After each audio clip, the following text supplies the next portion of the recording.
Ini tips bagi orang perempuan yang dia nak cium juga Hajarul Aswad. Pada Ustaz, tip ni bagus. Jom kita tengok. Aku lagi di depan dagang, teman-teman. Alhamdulillah kita diberi ruang. Jadi tipsnya buat teman-teman untuk mencium Hajar Aswad itu teman-teman ketika mau sholat.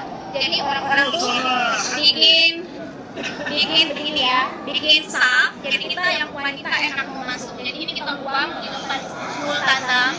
Kita waktunya buat ini tipsnya buat teman-teman ketika menunggu sebelum azan, 30 menit sebelum azan harus dekat-dekat dari Ka'bah di sini supaya teman-teman dapat kayak posisi kayak aku.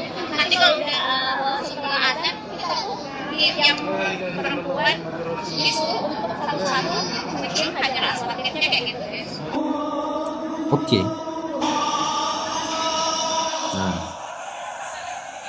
Okay. Ini adalah tips yang dia share which is memang betul. Biasanya kalau hampa nak pergi dekat depan tu, nak ada soft depan, hampa kena pergi lebih awal, 30 minit kena ada dekat situ dah. Bermaksud kalau hampa nak masuk dekat tempat ni, hampa kena masuk dalam 1 ke 2 jam lebih awal dari masuk waktu solat, sebab hampa nak kena pergi depan Kaabah. So bila sampai dekat sini, hampa boleh follow tips yang kakak ni, Mam Seraniah ni, dia share. Piawai, lepas tu jangan berempit-rempit antara lelaki dengan perempuan, jangan bertempek sana sini, jangan bersentuh apa semua.